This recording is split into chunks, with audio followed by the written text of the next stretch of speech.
दोस्तों जयंतने की मैथमेटिक्स में आप सभी का स्वागत है। Very good morning to all of you. हमारी विशेष सीरीज में आप सभी का स्वागत है।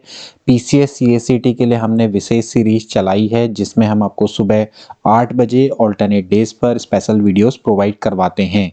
ये वीडियोस आपको मदद करेगी एसएससी में, इसके अलावा पीसीएस के सीएसईटी पेपर के लिए या अन्य किसी भी आप एग्जाम की तैयारी कर रहे हैं जिसमें मैथ्स आती है, रीजनिंग आती है, वहां पर आपको बहुत ज़्यादा मदद ये करेगी। दोस्तों हमने पिछली वीडियो में पीसीएस सीएसईटी का पेपर सॉल्व करना शुरू किया था और हमने आपको उसके कुछ क्वेश्चंस भी बताए थे। तो आज हम दोस्तों पीसीएस सीएसईटी के बाकी बचे क्वेश्चंस को करेंगे। ये मैंने पहले ही बोला है कि आपको ये वीडियो ये जो पेपर है हम दोस्तों इसको पार्ट बाय पार्ट सॉल्व करेंगे, क्योंकि इतने सारे क्वेश्चन एक ही वीडियो में बताना पॉसिबल नहीं हो पाता, वीडियो बहुत लंबी हो जाती है। और मैंने आपको हमेशा बोला है कि आप वीडियो को हमेशा पूरा देखें। आप में से कई लोग वीडियो को पूरा नहीं देखते हैं। अगर आप पूरा नहीं देखेंगे तो आपको पूरा लाभ वीडियो का नहीं मिलेगा। तो चलिए आज की वीडियो को शुरू करते हैं और जो बाकी बचे क्वेश्चंस हैं उनको कंटिन्यू करते हैं। देखिए सबसे पहले आप क्वेश्चन नंबर 15 को देखिए। निम्न में से कौन गैर मौखिक संप्रेषण से संबंधित नहीं है? देखिए ये पीसीएस सीएसईटी का पेपर है, 2014 की जो परीक्षा थी उसका पेपर है। तो गैर मौखिक संप्रेषण से संबंधित नहीं है, समझ रहे हैं ना, कम्युनिकेशन जहां पर आपका बोलचाल नहीं आती है। ठीक है, तो देखिए शारीरिक हाव भाव ये भी गैर मौखिक संप्रेषण में आता है, चेहरे की अभिव्यक्ति, प्रतीक। ठीक है, ये दोस्तों आपका क्या आता है, कम्युनिकेशन स्किल्स में है कि आपको यहाँ पर बात करने की आवश्यकता नहीं है। लेकिन जो बातचीत है दोस्तों गैर मौखिक नहीं, ये मौखिक संप्रेषण के अंतर्गत आता है। तो बी वाला ऑप्शन इसका करेक्ट हो जाता है। ठीक है, तो गैर मौखिक संप्रेषण जैसे कि आप किसी को हाथ हिला के बोलते हैं या अपने चेहरे की अभिव्यक्ति से शो करते हैं या प्रतीक चिन्ह, इसकी मदद से आप क्या करते हैं, कम्युनिकेट करते हैं। ठीक है, लेकिन जो बातचीत है दोस्तों ये मौखिक संप्रेषण के अंतर्गत आता है। ठीक है, यहाँ पर आप जब किसी से बात करते हैं तो फिर वहां पर वो मौखिक संप्रेषण के अंतर्गत वो चीज आ जाती है। ठीक है, इसके बाद अगला प्रश्न देखिए कि वह जो मानता है सभी चीजें और जीवन की घटनाएं पूर्व से ही निर्धारित होती है तो वह क्या है? देखिए वह व्यक्ति जो मानता है कि सभी चीजें और जीवन की घटनाएं पहले से ही निर्धारित होती है, वो कैसा होगा? देखिए क्या वो तानाशाह होगा या वो अहमवादी होगा, नैतिकतावादी होगा या फिर भाग्यवादी होगा? तो ऑफ कोर्स दोस्तों क्या होगा, वो भाग्यवादी होगा। ऐसा व्यक्ति जो मानता है कि सभी चीजें और जीवन की घटनाएं पहले से ही निर्धारित हैं तो वो ऑफ कोर्स क्या होता है दोस्तों, भाग्य पर निर्भर करता है। ठीक है, तो वो भाग्यवादी है, ना कि वो नैतिकतावादी है, ना ही अहमवादी, ना कि तानाशाह। ठीक है, अगला प्रश्न देखिए। चलिए मैं इनको एक काम करता हूं, पहले मैं इसको मिटा देता हूं। अगला क्वेश्चन को थोड़ा ध्यान से पढ़िएगा। ठीक है, और फिर इसको सॉल्व करेंगे। देखिए क्या है अगले प्रश्न में। देखिए दोस्तों 8 दिसंबर 2007 को शनिवार था, तो 8 दिसंबर 2006 को सप्ताह का कौन सा दिन था? देखिए ये कैलेंडर वाले क्वेश्चंस भी हमेशा आते हैं, एफआरओ में भी आए थे, लोअर पीसीएस में भी आए थे, अपर पीसीएस में भी आएंगे। देखिए मैंने आपको पहले भी बताया है दोस्तों कि साल में 365 दिन होते हैं।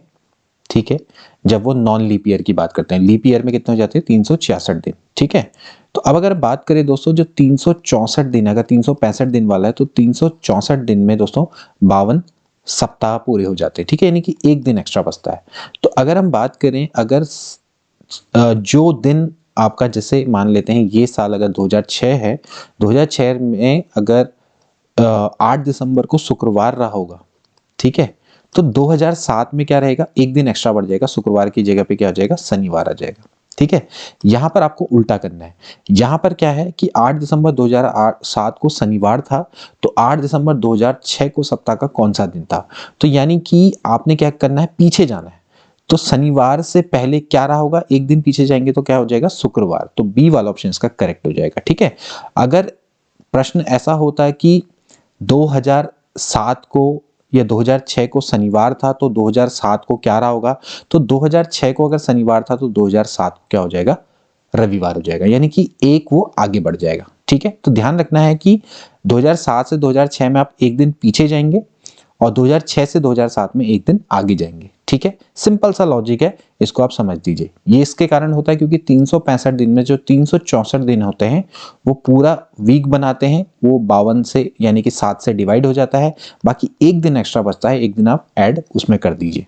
ठीक है, चलिए अगला प्रश्न देखें। अगला प्रश्न देखिए दोस्तों, जो कि ये वेन डायग्राम वाले हैं। तो देखिए आपको बताना है नीचे के चित्रों में लाभ, लाभांश और बोनस को दर्शाने वाला सबसे अच्छा संबंध कौन सा है। ठीक है, आपको बताना है।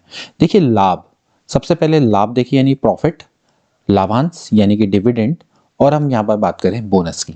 ठीक है, देखिए लाभांश हो चाहे बोनस हो, दोनों में क्या होता है, प्रॉफिट होता है।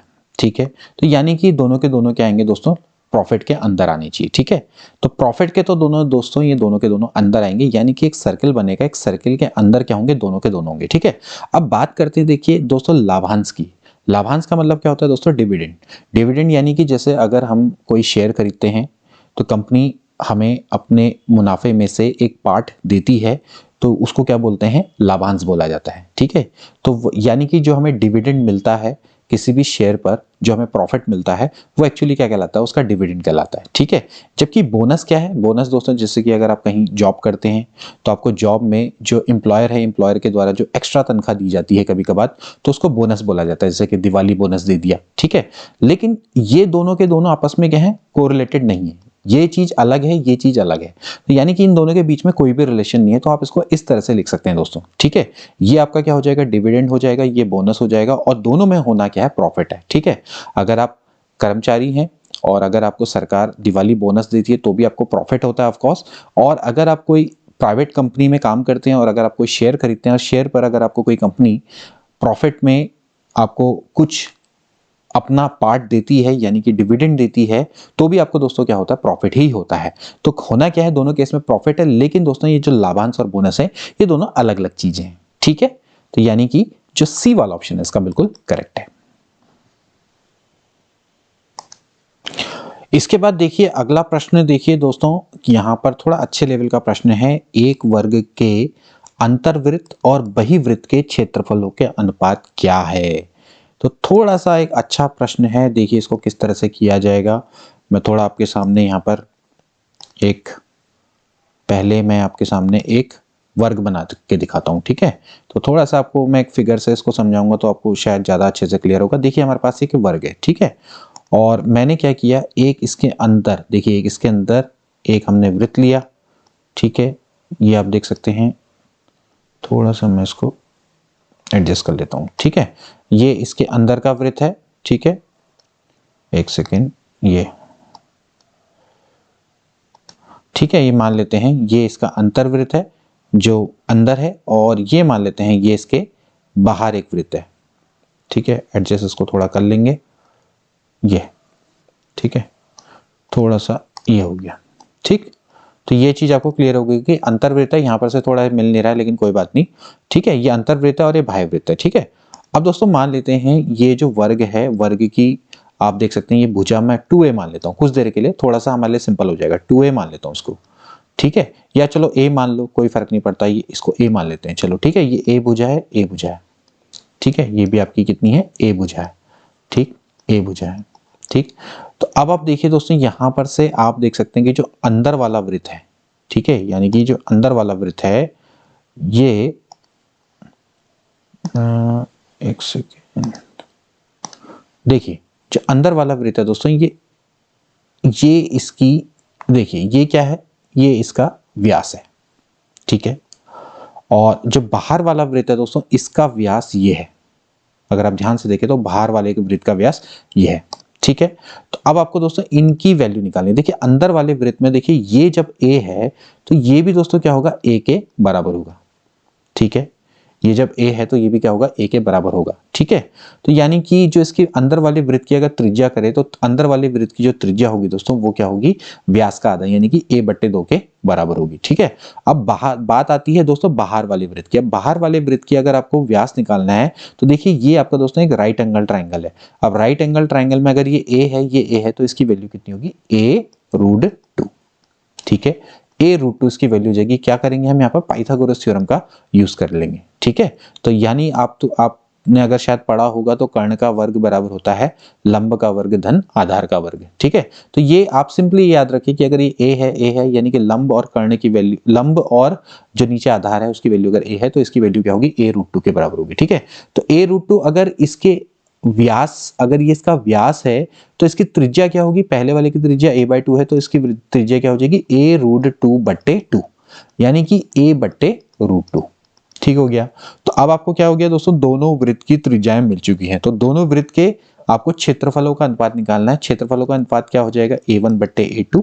ठीक है, तो आपको क्या निकालना है, अंतर्वृत्त। अंतर्वृत्त का क्या हो जाएगा, पाई r1 का स्क्वायर बट्टे पाई r2 का स्क्वायर। पाई आर स्क्वायर क्या होता है, क्षेत्रफल होता है। देखिए पाई से पाई कट जाएगा, देखिए r1 का स्क्वायर यानी कि a/2 का स्क्वायर बट्टे a/√2 का स्क्वायर। ठीक है, यानी कि अगर आप इसको सॉल्व करेंगे दोस्तों आगे जाके तो a²/4 और ये हो जाएगा a²/2। तो ये कट जाएगा, ये ऊपर चला जाएगा तो बन जाएगा 2/4 यानी कि 1/2, यानी कि 1:2 इसका राइट आंसर होगा। तो ए वाला ऑप्शन इसका करेक्ट हो जाता है। ठीक है, क्लियर हो गया होगा क्वेश्चन। आई होप कि एक बार और प्रैक्टिस करिएगा, अच्छे से हो जाएगा क्वेश्चन। आप करेंगे तो कोई दिक्कत वाली बात नहीं है। अदरवाइज दोस्तों आप हमारी वीडियोस को देखिएगा, मैं आगे जाके मेंसुरेशन आपको बहुत अच्छे से बताऊंगा। तो ये सब चीजें आपके लिए बहुत बाएं हाथ का खेल होंगी, ऐसी बात नहीं है, आप भी कर सकते हैं इन क्वेश्चंस को। ठीक है, चलिए आगे वाला क्वेश्चन देखते हैं। अगला प्रश्न देखिए दोस्तों, थोड़ा सा इसका लेवल थोड़ा अच्छा है। यदि x धन y धन z बराबर 13 है तो x - 2 y + 1 z - 3 का अधिकतम मान क्या हो सकता है। दोस्तों बहुत अच्छा प्रश्न है ये, लेकिन अच्छे लेवल का प्रश्न है। ठीक है, इसके लिए दोस्तों हम क्या करते हैं, AMGM इनइक्वालिटी का यूज करते हैं। देखिए मैं आपको बता देता हूं कि जो अर्थमेटिक मीन होता है वो हमेशा ज्योमेट्रिक मीन से बड़ा या उसके बराबर होता है। ठीक है, अर्थमेटिक मीन का मतलब समझ रहे ना, यानी कि समांतर माध्य और गुणोत्तर माध्य की बात चल रही है। ठीक है, समांतर माध्य कैसे निकालते हैं, दो का यानी कि x1 + x2/2। अगर हम ज्योमेट्रिक मीन निकालेंगे तो क्या होता है, x1 x2 का स्क्वायर रूट। ठीक है, अगर ये 3 पे चले जाए तो क्या हो जाएगा, देखिए x1 + x2 + x3/3 greater than equal to हो जाएगा x1 + x1 x2 x3 का 1/3। ठीक है, ऐसे करके निकालते हैं। ठीक, तो यहाँ पर भी दोस्तों हमें वही करना है, AMGM इनक्वालिटी लगानी पड़ेगी। देखिए मैं क्या करूंगा, इनका मैं क्या करूंगा, पहले समांतर माध्य निकालूंगा। देखिए समांतर माध्य क्या हो जाएगा, x - 2, क्योंकि मेरे पास 3 है ना, x - 2 y + 1 और z - 3, x - 2 y + 1 और z - 3। ठीक है, बट्टे में क्या कर दूंगा 3। एक सेकेंड, इसको मैंने मल्टीप्लाई कर दिया, मल्टीप्लाई नहीं मतलब मैंने प्लस करना है। ठीक है, मैं यहां पर क्या करूंगा, x - 2 y - 1 और z + 3। ठीक है, देखिए क्या हो जाएगा, x - 2 प्लस, ठीक है ध्यान रखना है, x1 इसको मैंने x1 मान लिया, इसको x2 मान लिया, इसको x3 मान लिया। ठीक है, यहां पर रख देना इस फॉर्मूले में सीधे सीधे, x - 2 y + 1 z - 3। ठीक है, एक सेकेंड जरा इसको मिटा दूं, प्लस z - 3। ठीक है, बट्टे कितना हो जाएगा 3, ये हो जाएगा ग्रेटर देन इक्वल टू, अब इनका प्रोडक्ट x1 x2 x3 यानी कि x - 2 y + 1 z - 3। ठीक है, और इस पूरे की पावर कितना हो जाएगा, 1/3। ठीक है, 1/3। तो अब यहां पर देखिए x + y + z, ये हो जाएगा x + y + z, और -2 और -3 कितना होता है, -5, -5 में 1 जोड़ेंगे तो -4 हो जाएगा बट्टे 3, greater than x - 2 y + 1 z - 3। बहुत अच्छे लेवल का प्रश्न है, 1/3। ठीक है, अब x + y + z की वैल्यू दोस्तों कितनी है, 13। तो 13 - 4/3 greater than x - 2 y + 1 z - 3 की पावर 1/3। ठीक है, ध्यान से देखिए इस प्रश्न को, तो 13 में से 4 गया, कितना बचता है दोस्तों, 9। तो ये बच जाता है 9/3। 9/3 कितना होता है, 3। ठीक है, तो 3 या 9 आ गया फिलहाल। ठीक है, तो यहाँ पर चलो इस क्वेश्चन को थोड़ा सा साइड में कर लेते हैं। तो यहाँ पर आ गया 3 greater than x - 2 y + 1 z - 3 की पावर 1/3। ठीक है, अब दोस्तों ये 1/3 है, ये यहां पर जाके क्या बन जाएगा, क्यूब बन जाएगा। ठीक है, तो x - 2 y + 1 z - 3 क्या हो जाएगा, ये जो साइन है ग्रेटर का है ना, यहां पर ऐसे बन जाएगा। ठीक है, 3 की पावर 3 यानी कि 27। ठीक हो गया। मैंने आपको पहले ही बताया था ये जो घात है इधर जाके क्या हो जाती है 1/3। ये अगर आपने करनी और घात वाली वीडियो देखी होगी तो वहां से आपको समझ में आ जाएगा। ये जो 1/3 है पावर, ये इधर जाके क्या हो जाएगा 3 की पावर 3 हो जाएगी, यानी कि 27। इसका मतलब है x-2 y+1 और z-3 की जो अधिकतम वैल्यू है दोस्तों वो कितनी है, 27 है। AMGM इनइक्वालिटी की मदद से दोस्तों हम इसको निकाल सकते हैं, यानी कि इसका अधिकतम मान दोस्तों कितना है, 27 है। ठीक है, तो डी वाला ऑप्शन इसका करेक्ट हो जाएगा। ठीक है, नेक्स्ट क्वेश्चन देखिए दोस्तों, जो कि रीजनिंग का है। किट्टू मोहन एवं सोहन के बीच में है, राजू सोहन के बाएं तरफ तथा श्याम मोहन के दाएं तरफ है। यदि सोहन मोहन के बाएं बैठा है, सभी उत्तर की ओर मुंह करके बैठे, तो सबसे दाएं कौन सा है। ठीक है, तो चलिए इसको बनाते हैं। देखिए किट्टू मोहन व सोहन के बीच में है, देख लेते हैं। मान लेते हैं जो किट्टू है उसको के मान लेते हैं, ये मोहन एवं सोहन के बीच में है। मोहन और सोहन को चलो ऐसे मान लेते हैं, ठीक है, कुछ देर के लिए। ठीक, राजू सोहन के बाईं तरफ है तथा श्याम मोहन के दाईं तरफ है। यदि सोहन मोहन के बाएं बैठा है, देखिए सोहन मोहन के बाएं बैठा है, इसका मतलब हमारी जो पोजीशन है वो गलत है। देखिए सब उत्तर की ओर को है मुंह करके, यानी कि इधर को मुंह है सबका। तो आपसे कह रहा है कि सोहन मोहन के बाएं बैठा है, सोहन मोहन के बाएं बैठा है, यानी कि जो सोहन है उसको यहां होना चाहिए था। ठीक है, इसको हम ऐसे करेक्ट कर सकते हैं, सोहन यहां होना चाहिए, मोहन यहां होना चाहिए। ठीक हो गया। अब दोस्तों यहां से हमारा क्लियर होगी पोजीशन। यदि सोहन मोहन के बाएं बैठा है, अब आप यहां से क्लियर कर सकते हैं। देखिए राजू सोहन के बाईं तरफ बैठा है, राजू सोहन के, यानी कि राजू यहां कहीं पर होगा। ठीक है, राजू सोहन के बाईं तरफ से, तथा जो श्याम है वो मोहन के दाईं तरफ है, यहां पर है श्याम। ठीक है, श्याम है। तो यदि सोहन मोहन के बाएं बैठा है, सभी उत्तर की ओर को मुंह करके बैठे, सबसे दाएं कौन सा है, तो आप देख सकते हैं कि सबसे दाएं में कौन है दोस्तों, वो है श्याम, यानी कि डी वाला ऑप्शन इसका करेक्ट है। ठीक है, इस तरह से आप इस क्वेश्चन को कर सकते हैं। थोड़ा सा क्वेश्चन को पहले पूरा पढ़ें और फिर उसके बाद ही दोस्तों उसको आगे को सॉल्व करें। एकदम से रीजनिंग के क्वेश्चन को करने का तरीका यही रहता है। ठीक है, चलिए अगला प्रश्न देखिए दोस्तों रीजनिंग का। यहां पर आपको क्या दिया हुआ है, देखिए ध्यान से। एक व्यक्ति एक निश्चित बिंदु से दक्षिण की ओर 15 मीटर चलता है। मान लेते हैं निश्चित बिंदु यहां पर है और वो 15 मीटर चलता है नीचे की ओर को। ठीक है, ऐसे बनाना, हमेशा फिगर से करनी चाहिए इस क्वेश्चन को। ठीक है, 15 मीटर, ठीक, 15 किलोमीटर नहीं, 15 मीटर, ठीक, इतना चलता है। फिर वहां से 12 मीटर उत्तर की ओर। ठीक है, अब यहां से देखिए, फिर वो वहां से 12 मीटर उत्तर की ओर को चलता है, तत्पश्चात 4 मीटर पश्चिम की ओर को चलता है। अब देखिए ये इसने, ये पहले एक निश्चित बिंदु है, ये निश्चित बिंदु ए है, फिर यहां से दोस्तों ये क्या करता है, ऊपर की ओर को ही चलता है 12 मीटर।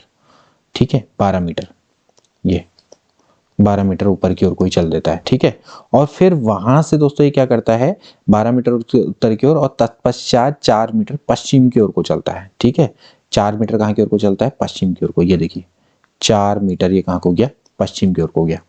ठीक है, और वह निश्चित बिंदु से कितनी दूरी तथा किस दिशा में स्थित है। ठीक है, तो ये तो श्योर है कि दोस्तों ये कहाँ को जा रहा है, पश्चिम में जा रहा है। ठीक है, अब ये आपको बताना है कि वह निश्चित दूरी से कितनी दूरी पर तथा किस दिशा में। ठीक है, अब ये है दोस्तों निश्चित बिंदु। ठीक है, चलो मैं इसको थोड़ा सा बड़ा बना देता हूं ताकि आपको ये क्लियर हो जाए। ठीक है, एक बार मैं थोड़ा सा इसको बड़ा बना देता हूं, थोड़ा मैं इसको मिटा देता हूं, फिर इसके बाद इसको थोड़ा सा सही से कर लेते हैं। ठीक है,